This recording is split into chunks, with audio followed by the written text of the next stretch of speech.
Good morning mga tropa. Day 63 na ng ating content mga tropa, na kung saan nakatipid na tayo ng 5,670 pesos at meron na lang tayong 92 days para matapos yung content natin. As usual, umuulan na naman. Kaya wala na naman tayong video habang nagbabike. Pero sana mamaya tumila kahit papano para syempre maipakita ko sa inyo yung mga dinadaanan natin. So time check, 8:30 na ng gabi. Pasok na tayo. Schedule natin today, third shift, 10 PM hanggang 6 AM. So paano? Bago pa tayo malate, tara, pasok na tayo. Samahan niyo ako. Let's go. Nakasama yung panahon. Biglang tumila yung ulan. Pero hindi ko na-ubarin tong kapote natin. Papagupad natin, umulan na naman eh. So dire-diretso na tayo. Nakakapote hanggang makarating ang trabaho. Wala akong sabay na nagbabike. Ako lang yata nagbabike sa gabi ah. Ang galing mga tropa. Imagine, day 63 na ng content natin. Tapos 92 days na lang. Ang galing mo tonton. Lupit mo talaga. Parang kang tanga.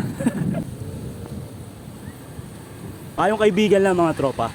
Kung magbabike kayo sa gabi, kailangan visible kayo sa kalsada. Kailangan meron kayong ilaw sa likod. Tapos meron din kayong ilaw sa harap. Kasi mahirap din sa mga nagdadrive ng sasakyan tulad ng kotse. Kapag umuulan lalo na, hindi pansinin yung mga nagbabike sa kalsada. Kaya kailangan bilang proteksyon o bilang for safety, kailangan talaga visible kayo. So as much as possible, yung ilaw nyo dapat malinaw. So huwag kayong magtitipid sa safety ninyo mga tropa. Hanggat maaari, bilhin nyo na yung pricey. Kasi mas maganda yung ilaw. Dito na tayo sa San Isidro.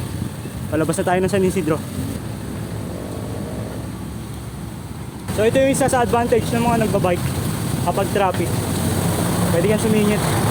Nakamotor tayo o kaya nakakotse, nako, sigurado malilate tayo. Pero since nakabike tayo, nakalusot na tayo dun sa traffic. Ito na lang, bakit na tayo ng SLEX Bridge. Traffic pa rin dito. Ayan o, traffic pa rin. Pero since nakabike tayo, nakalusot na tayo. May mga pagkakataon, binubusinahan ka ng truck. Siyempre nagugulat tayo, natataranta. Kailangan focus lang tayo.